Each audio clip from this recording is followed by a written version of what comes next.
Hi everyone. Today I speak with American political scientist and security studies expert Professor C. Christine Fair. She's professor of security studies at Georgetown University's Edmund A. Walsh School of Foreign Service. The purpose of this chat is to discuss a new book, The Literature of Lashkar-e-Tayyaba, Deadly Lines of Control. Professor Fair is one of the world's foremost experts on Pakistan. She's an authority on anti-India terror groups. She's also well versed in various Indian languages, including Hindi, Urdu, and Punjabi. I can see a dog behind you. Yeah, there's a lot of dogs. There's a big beanbag chair that they really like being on. Yeah, So yeah. the So world this is the sucks. book. I have your book with Oh, me. you do? Oh my God. Isn't it like I mean, it's like it's heavy. It's a weapon. It's heavy. Hatiyar. It's 638 pages. This is not a light read. Anyone who thinks they're going to take that on an airplane and just, peruse it on the flight from Delhi to Mumbai, they're mistaken. It's really Yeah. heavy. Yeah. So, my first question to you, Christian, is why did you write this book after you have already written another book, um, which is Lashkar in its own words? So, what Yes. is your advice to those people who have already read that book? So this book, um, so I talk about this in Understanding the Lashkar, right? That there was a whole body of literature that I drew upon in some measure to write the first book. But I also felt that um, Lashkar-e-Tayyaba, it's one of the few organizations that has such a public oeuvre, if you will, that it seemed to me that we should really be exploiting that. And so my colleague, this is actually a takhalus because he is Pakistani and he wants to protect his or her family. Um, Okay. we'd been working on this project. So I'd been collecting data for this going back to when I was a student in Pakistan. So this has been a project that has been long in the gestation.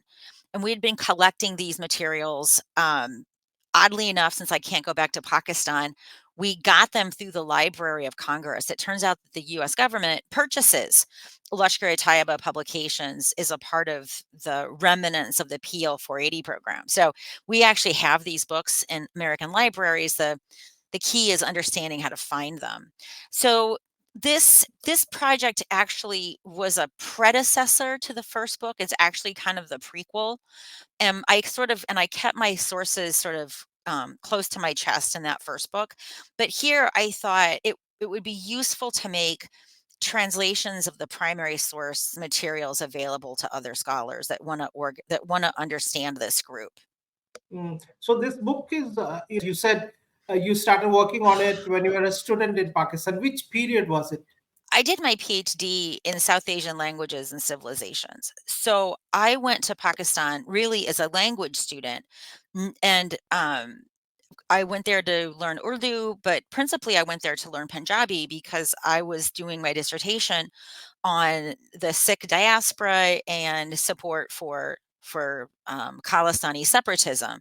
So that's actually what brought me to Pakistan. I had no interest in the Islamist terrorist groups at all, and probably could not have even named them. But you don't go and live in Lahore Mm. without And not seeing getting. them and not Mm. see them, especially in those times, right? They would hold fairs on Mall Road where they would pass out literature. They would actually sell. I remember I bought several of these as evidence, but they would sell these postcards. They weren't postcards, but they looked like postcards. And um, and the idea was that in purchasing those items, and they were always there were always pictures of different kinds of weapons, branded with the organization's particular way of depicting things. Lashkar used to have a very distinct way of depicting images. So anyway, I brought some of those things home. I remember as a student in a Narkali bazaar, You know, it's kind of funny just how naive I was. But I went into this Islamic bookstore, and I still have it in my home office. It's a calendar, um, and it has various global capitals on fire, and it's a Lashkar-e-Tayyaba, calendar. And, I always defaulted to the stupid girl routine, and I remember saying to the guy, "Cha cha ji a cheese ki honda hai." He said, "Oh, any masoom bachi ho tu si."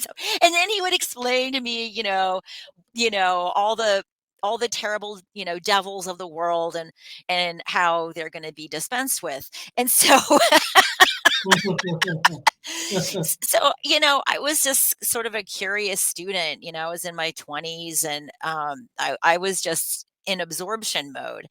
But um for a variety of reasons that are pretty well known, I had a very bad experience in graduate school with a notorious sexual harasser, and I ended up finishing my PhD remotely while working at the Rand Corporation. And that's where I was when 9/11 happened. And, there wasn't a lot of interest for a South Asianist who was interested in languages, who liked traveling around countries and asking weirdos, "Cha cha chi eh, cheese hey ki hondi hai." There wasn't a big market for that. But 9/11 changed that, right? And my language skills and my interest in the region really kind of hijacked, if you will, my career. And so instead of focusing, I mean, I eventually finished my PhD, but that wasn't the work that I would become known for. So it's this trajectory. And every time I would go back to Pakistan, I'd go back to that bookstore, or I'd go to Chhatrapati, or I'd have a Pakistani friend go into Chhatrapati, which is where Lashkar-e-Tayyaba has a big, what's the word I'm looking for? Kind of like a store where they sell stuff. And then when I got kicked out of Pakistan in 2013, then I resorted to the Library of Congress and other universities as a part of that defunct PL480 program. So it's been a long, and then collecting the materials is only part of it. Then we had to find other materials. We had to create what we thought was we had a selection criteria. What are the publications that give us insight into what the organization is, what its Mm, philosophy is, who it targets, who it doesn't target, how it mm, targets. And so it, mm, it was a very elaborate mm, process, and I will never mm. do this again. Never, But how never. important? I want to ask you another question. We know the deeds of organizations like Lashkar, but sometimes they tend to exaggerate what they write.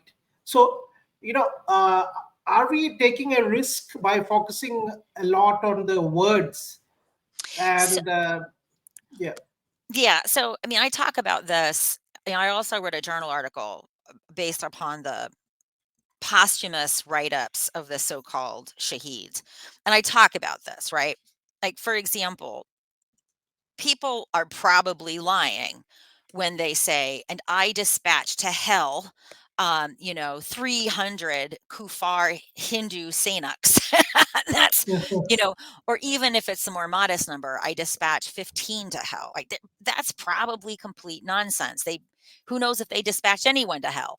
Uh, and who knows if there actually is a hell? Because I'm an atheist, I don't believe in such nonsense. However, we can't take any of that to be credible. But the things that we can take to be credible is, what was their age? We can take to be as credible where they deployed, right, and where they died, right? That's probably credible. We can take as credible what training they did, right? Because we see a lot of variation, like what camps did they go to, what level of training, what kind of training did they do. But we, as you said, when it comes to like the martyr biographies, we have to be very careful, because those biographies, they're not only meant to, increase the josh of the LET members that are within the ranks of the organization, but they're also supposed to serve as recruit materials, right? To encourage other people to follow. So we have to be careful. And the way in which we can scrutinize it is sort of understanding the purpose and who the audience is in each case, right? So the martyr biographies, we have to be very careful. But in the book, the pamphlet, which we translate in entirety, Hum Jihad Kyon Kar Rahe Hain, that is a book for people in the Lashkar-e-Tayyaba, right? This is not a recruitment document. This is explaining to these recruits, why don't we target Pakistan, right? If all of these things that you say are bad, well, we have all of them in our own backyard. Why don't we clean our own backyard first, right? And then only after we have attended to our own backyard, let's think about going into India or Afghanistan or elsewhere. And so that is a really important document because it tells us, it helps explain a simple fact, right? That no one, some people get it wrong, but there's no dispute here, with the exception of people who confuse Lashkar-e-Jhangvi with Lashkar-e-Tayyaba. Lashkar-e-Tayyaba has never conducted a single attack on any target within Pakistan. All the other groups do, right? Every single one has, except this group, and also Hizbul Mujahideen, probably for a similar But reason, right? why so? Why don't they do that?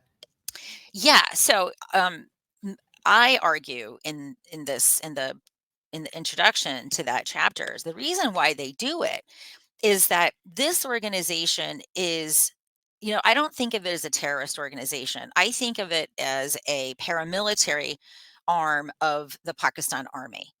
The Pakistan army likes Lashkar because it is a very subservient organization. And what the organization gets in exchange for its subservience is it gets a free hand to train, to raise money. The Pakistan army, in fact, as we know, facilitates the training of the organization, and we know that the ISI helps in particular, in operations, even in high level ones such as the November 2008 attack on Mumbai. We Yeah. know, Mm. because of what's his name? David Headley. We Yeah. know how involved the ISI was in the conduct of that operation. So they don't want to spoil those waters, right? And the other issue is sort of their ideology. And so we have another document that we translated in part called The Problem with Takfir.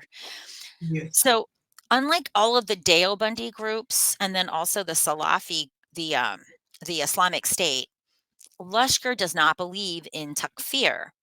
And the clerics associated with the Islamic State have been very frustrated with Lashkar-e-Tayyaba because it refuses to do takfir.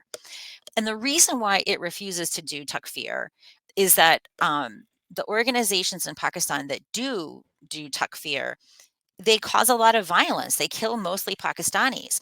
In fact, it's kind of odd to think of Lashkar as principled, but it is a very principled killing machine. So we know that it shows up in Afghanistan. It came really late to the party and it didn't stick around. And the reason why it didn't stick around was that it did not feel it was appropriate to engage in internecine battles against Muslims. And there's a Mm. really important episode where another organization, another LA Hadith organization, wanted Lashkar to help in this battle, and Lashkar declined, even though the person who requested that intervention was under siege and his life was threatened. And Lashkar said, "No, we don't do this." And of course, as is well known, and this was sort of Zia's plan all along when he decided to support certain mujahideen, so-called mujahideen groups more than others in Afghanistan, they would be moved to Kashmir, and they would be moved to Kashmir principally because the Hizbul Mujahideen really wasn't capable of doing the kind of crude attacks that Mm. the Lashkar can do. So you have an organization that's very disciplined when it wants to be, right? It won't kill Pakistanis. Anyone um, who has said Muslim. yeah, well, they're very clear. They have a term, kalima go, right? So anyone who has said the kalima is not targeted. However, and they actually don't believe in targeting Ahmadi either. They have a very disciplined view about the Ahmadis, again, showing their alignment to the Pakistani state. But when they get to India, they're perfectly happy. You mean about the Ahmadiyyas because the Ahmadiyya religion took birth in Pakistan? No. The reason is that the Lashkar-e-Tayyaba is pro-state. It encourages no destabilization of the state, no matter who's in charge, whether it's a civilian or it's a military ruler in charge. They encourage no destabilization of the state, and they're really explicit about this. So their autonomy in deciding that the fight in Afghanistan wasn't for them. But when they get to India, right, we've seen the footage, right? In Mm. We saw them pointedly murdering clearly marked Muslims in the Shivaji Chhatrapati Terminus. We saw this. Yes. Right? Yes. So you have this organization that is a very well disciplined organization behaving in accordance to the Pakistan establishment's internal security requirements, while at the same time being an incredibly effective murder machine outside of Pakistan.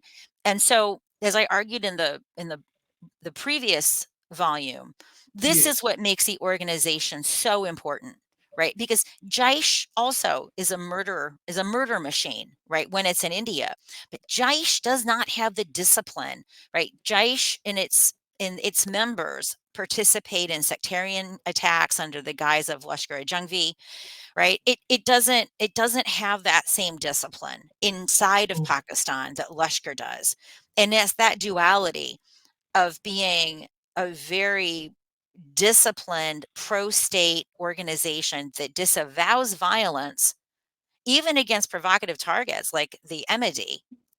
But when Mm. it gets to India, the gloves are off, But, and they but and they kill. what about other non-Muslims inside Pakistan, like the Uh, Hindus and Sikhs?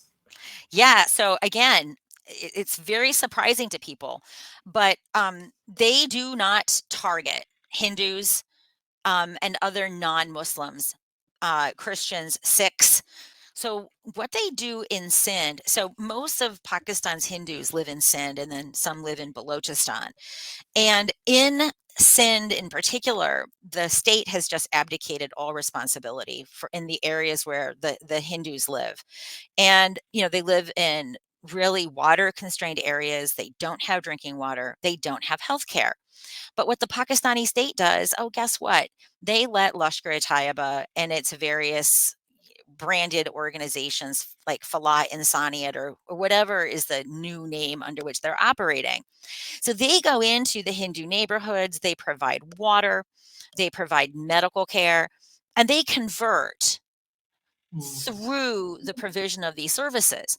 And then when Ah. they convert someone, they make a really big deal out of it. So Mm. um, the same thing. So now the Sikhs are equally interesting, right? Mm. So when Lashkar-e-Tayyiba formed the Milli Muslim League, Mm.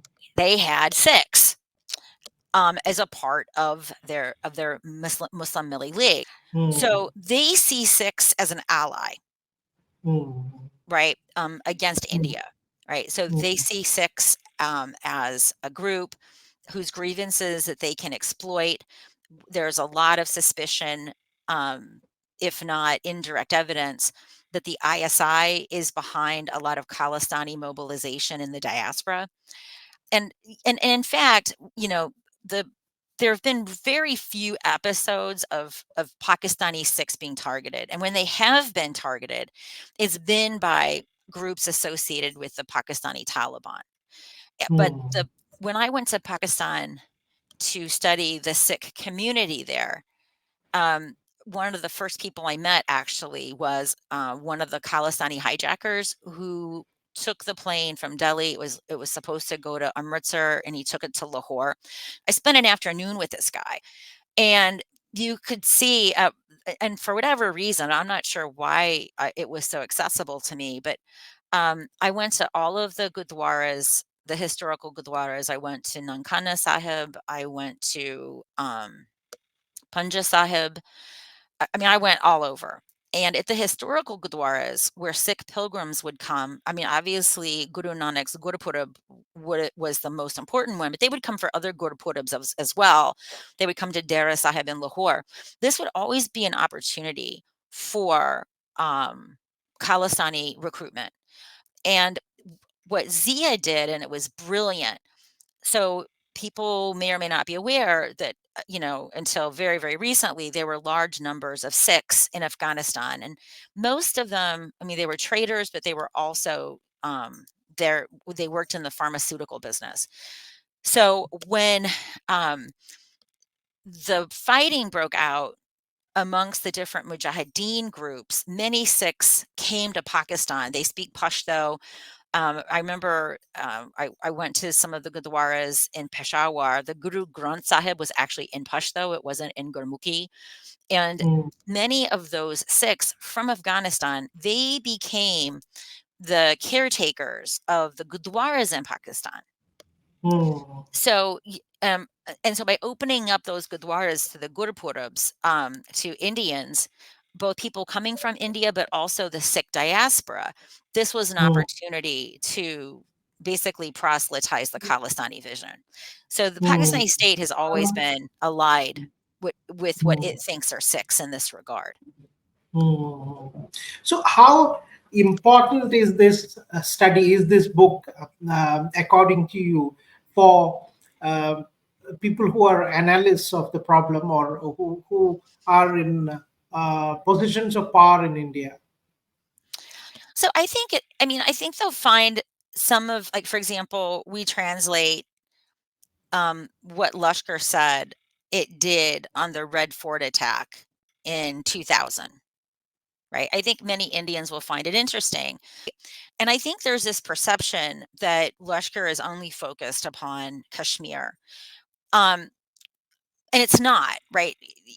Lashkar, yeah, it's yes, it's obviously focused upon Kashmir, but its bigger issue is to use the communal divide in India to break India, right? And that's like, and some of the other visual work that I've collected, that's their goal, right? And that's why they tried, but ultimately failed. The Indian Mujahideen, Simi, all of these groups that were alleged to have had Lashkar-e-Tayyaba imprimatur or facilitation or assistance. That's their big goal, right? Is to take this communal discord and use it as a seam, right? That it can pry open. So intellectually, I find it fascinating how they use Modi and the BJP to further that narrative discourse, right?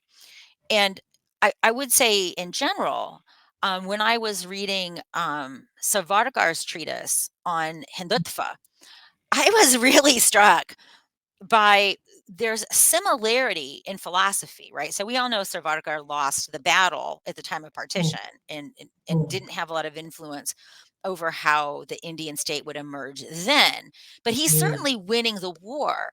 And I was really struck by Savarkar's calls for an indefinite war, right?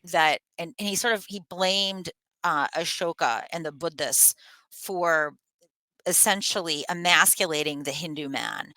He even calls for, the demise of men that he thinks are effeminate Hindu men. But he uses this concept of the forever war, that the only way we can regain Hindustan, and he spells it with an H, right? He doesn't spell it with a D. It's Hindustan, is through this forever war. And through this forever war, we hone our manhood. We make India a hard power, right? And what I am really struck by is You are struck by the similarities between these two.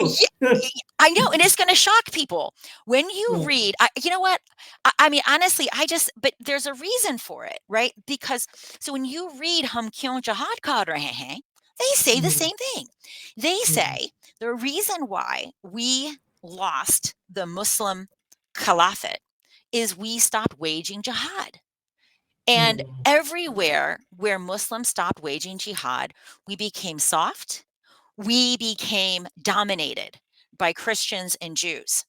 So mm. you can see the similarities to the argument, right? So Savarkar says, Yeah. we stopped fighting and we became dominated by the Muslims.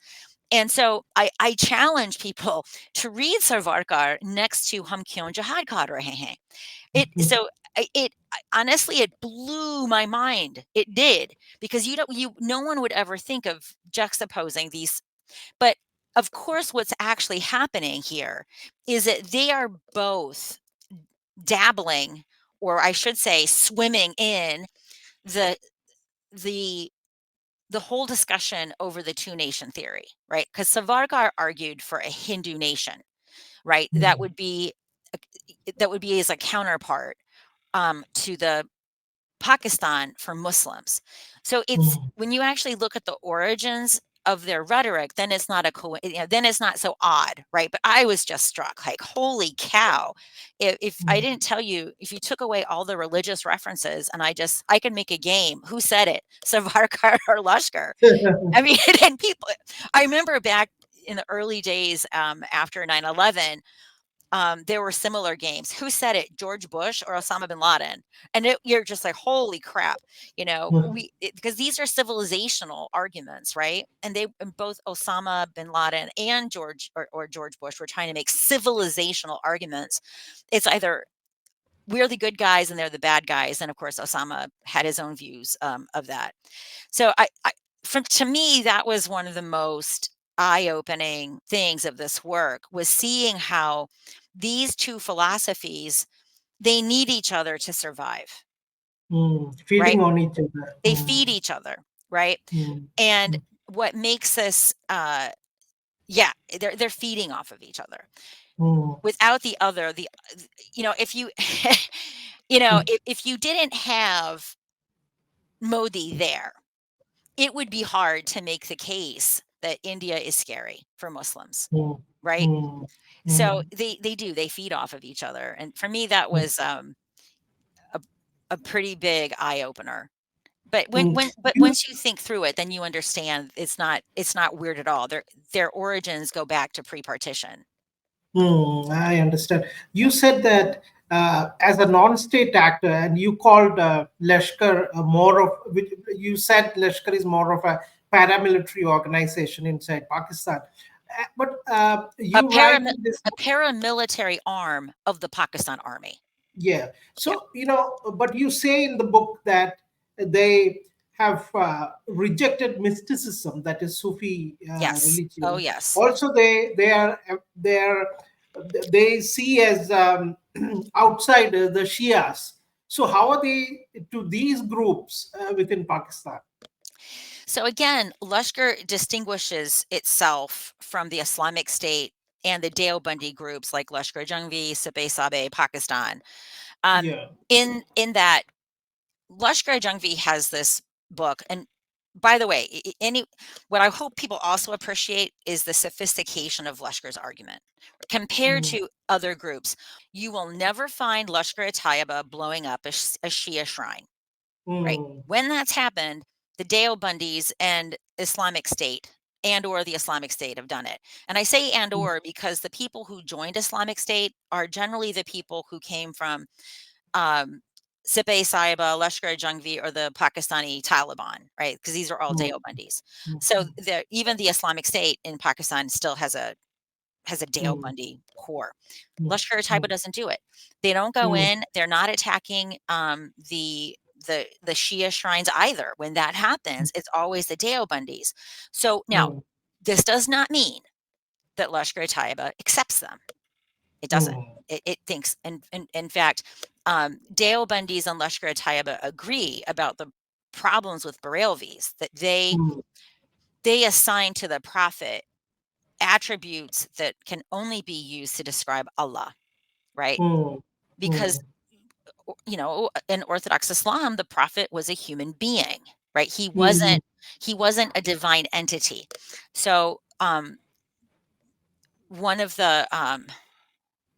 of the documents that I wrote about years ago for a journal, the Lashkar author says, Christians take God and they made him into three: the Father, the Son, and the Holy Ghost. mm, Barelvis take Allah and they make him two: Allah and the mm, Prophet. mm, And he talks about how, Barelvis have introduced a lot of rituals that are not called for, like, for example, denouncing the celebration of the prophet's birthday. They Alushkar says this is just whole scale aping of Christians and how they celebrate allegedly the birth of mm. Jesus. I say allegedly because they do it in to appropriate a pagan holiday, and they just slap Jesus on it, and a Santa Claus. Santa Claus is in the manger. I don't know, but anyway, so they don't accept them, but they argue that they can only be dealt with through dawah, right, Mm. and tabligh. Proselytization, yeah, Proselyte, conversion. like, Uh, yeah, essentially, right. yeah. So they don't like them, but they don't commit violence against them Mm. in Pakistan, of course. Mm. How much do they enforce the rejection of, you also write about music and also cricket, also enforcing other things, like, you also talk about them uh, uh, uh, disapproving of parents sending the children to secular schools, but are they able to enforce it? So here again, I mean, it reminds me a little bit of the Taliban or Hamas, right? Their family and their kids, especially their daughters, the Taliban, they're educating their daughters in Doha, right? While subjecting other Afghans' daughters to a life of ignorance, right? So there's this really crude hypocrisy. And let's also be clear, Lashkar-e-Taiba doesn't recruit from madrasas. If their parents, they don't. We know this. We know this. We know that your average Lashkar-e-Taiba, the slain Lashkar-e-Taiba activist, he is more educated than Pakistani men generally, or Punjabi men specifically, because of course Punjab has the highest literacy rates. So more than half of the slain militants from Lashkar-e-Taiba have done their matric, right, or their 10th grade matriculation, and that Mm, is in the regular population, fewer than 1 in 5 have done the matric. So mm, it's the hypocrisy of what they say, but what they really want, right? What they really want is a kid who's gone to college, who is savvy, who has some private sector marketable skills, right? Who then joins the organization and goes through their religious indoctrination. So the very first training camp that they go through, um, it's they're not really learning how to, handle weapons. They're really learning what does it mean to be Hadith in the way in which um, Lashkar-e-Taiba means it. And they are particularly harsh, I hear, to Deobandis because, mm, they pray differently, right? The first thing they teach them to do is how do you mm, pray uh, en masse. That's so their preferences. They have a person who has a fair amount of public, what I would call dunyan, what Pakistanis call dunyanvi education, mm, and mm, then they go into Lashkar. And the vast mm, majority of these Lashkar people that do get recruited, they never see the battlefield, right? mm, They'll go back to their district and and they'll be monitored back in their district, right? There's like a district commander who they have like almost almost like a Marxist Leninist structure in terms of how they're organized at the grassroots level, and they keep an eye on these guys. And so for a person to get deployed, he's got to go back to his local commander. Hey, I really want to do this extra training. Then they'll go back and forth. Should we let him do it? Maybe they will, maybe they won't. And so while he is back in the district, he's got to do something, right? He's got to do yeah. something. He's got to work. He's got to do something. And so it's kind of when you read some of that garbage, you're just like, yeah, that is complete bakvas, because if they actually did that, you would not have the competent personnel that you actually have. So Mm, to your point, you can't believe everything that they say. But again, I kind of go back to the Taliban. No education for girls in Afghanistan, but they've got their girls, studying mm. in Doha. It's anyway. Lashkar, do they use modern modes of communication? Do they bring out videos, or is it? Do they rely on the old text? Is it handwritten or is it printed? Whatever you have translated. Yeah, so no, these are all books, right? So it's not on the web, right? I had to go and scan them, get them from the library, and I had to scan them. I actually interviewed some of the librarians. So we had back in the day when India was starving, right? We gave India and other countries, Pakistan, grain, and they paid us in rupees, which were non-convertible.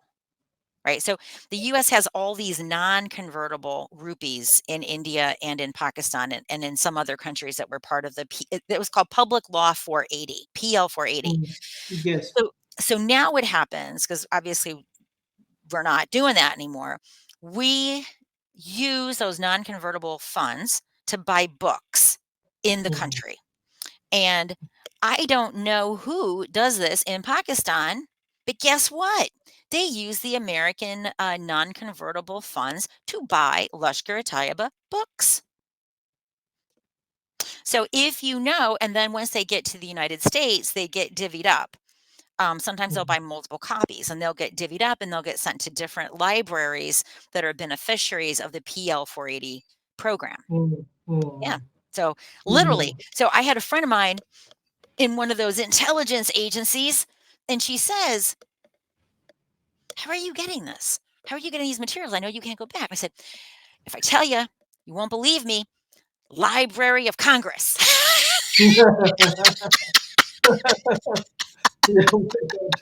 I didn't know. I didn't know you got it from there. Yeah, I read it, but I thought majority of the books you acquired them from Pakistan. Absolutely not. Absolutely Mm. not. Most came from the Library of Congress. Mm. And so all I had to do was walk over Mm. to my library Mm. to get the books. So, so I have this question as a scholar of the region and also someone who knows multiple languages spoken in the region. What are your new learnings in the course of the research of this book? So I will say I'm kind of done with this. I'm never going to write about this organization again.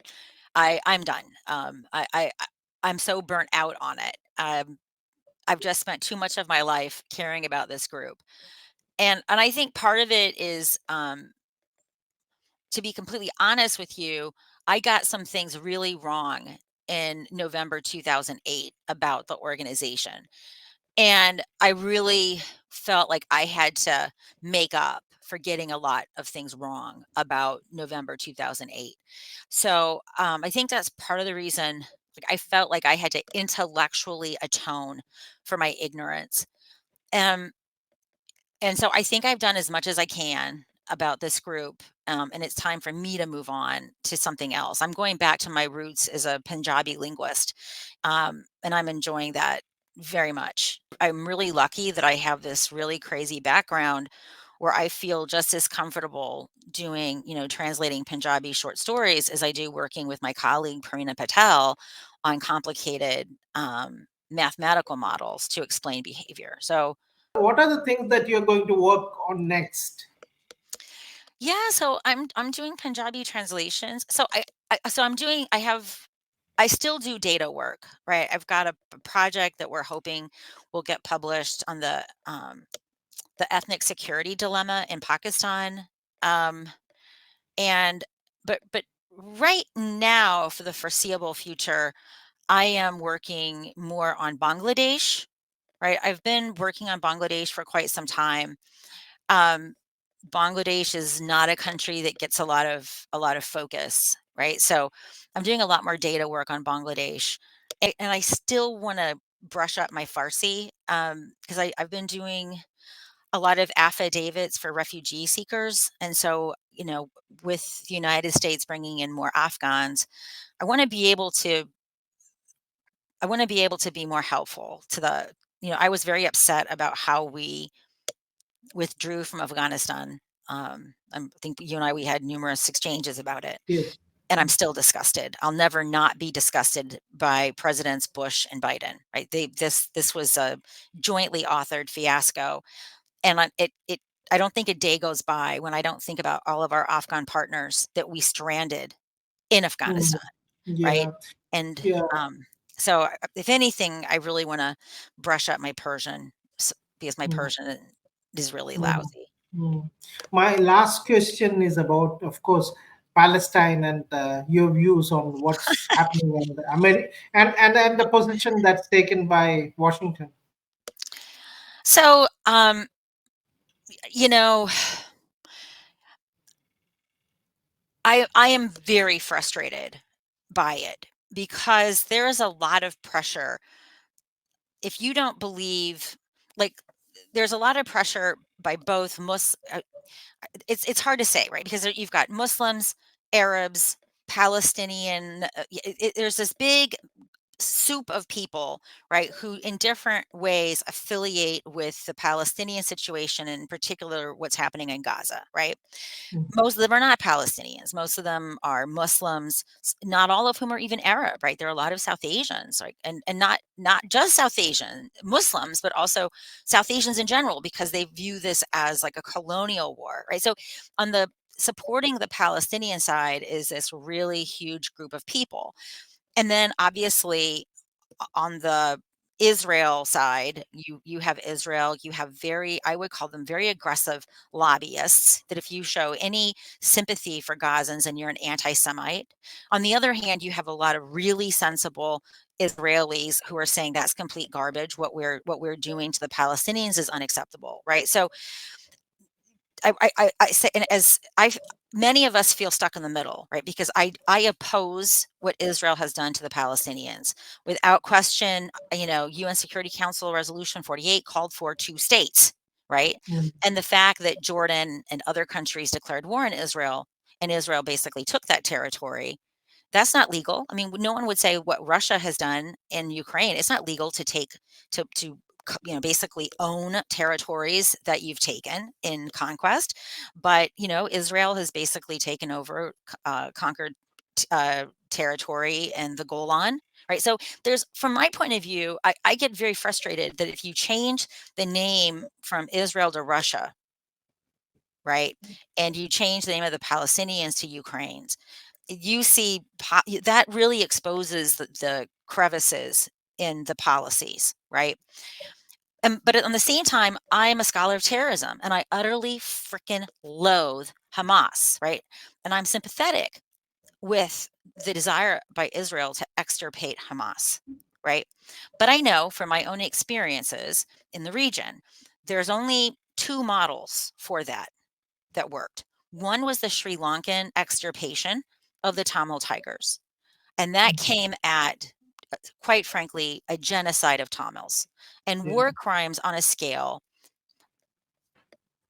that are just unspeakable, right? But Sri Lanka got away with it, right? Sri Lanka didn't pay any penalty in the long run. I would say how the Indians had to put down the Punjab insurgency was very, very brutal. And you have to make the price so hard that no parent is ever going to let their child enter that conflict again, right? You have to make the cost of conflict so inordinately high, right? And you do that through brute violence. So I know that if Israel does this in Gaza, it's going to look, in fact, I already see a lot of similarities to what happened in the Sri Lankan conflict, right? And I don't see a way of getting justice for the Palestinians, right? Getting their own state. I mean, Hamas has really set this back by, and I don't think the Israelis were ever even putting that on the table. Let's be very blunt. But I also think that Israel itself is not doing itself any favors, right?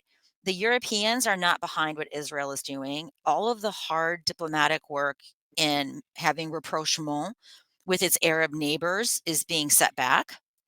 The only support that it has is from the United States, this unstinting support to do whatever you want. And I Mm. think Biden is going to experience a bite for this in the polls because many not even millennials, sure millennials, but generation, I guess they're now called, I guess we're on Generation Z. The Gen Z types are really disgusted by this. And the Democrats are really relying upon the Gen Z vote to secure a Biden victory, and Gen Z is not having this. So mm, I fear for Israeli suffering, for Palestinian suffering, and it's playing out on the streets here. Our college campuses have become nightmares, right? Faculty are terrified if a student says something that's pro-Palestine. Um, how do you balance that? Because people are being afraid of being reported for being an anti-Semite. Similarly, if you have a hint of Islamophobia in your classroom, how do you manage that? Because then you run the risk of being called an Islamophobe. So it, just turning on the news every single day, there's a clash somewhere between what's pitted. It, it it's always pitted to be Jews versus Muslims. mm, It's not pitted as Israel versus Palestine, right? Because of the nature yeah, of the people participating. It's been mm. really, I've had a lot of health issues of late, and it doesn't help that just turning on the TV um, Yeah, I know. Mm, is it's unbelievable. mm. So thank you very much, Christine, and best wishes to you. All right, sounds Yeah. good.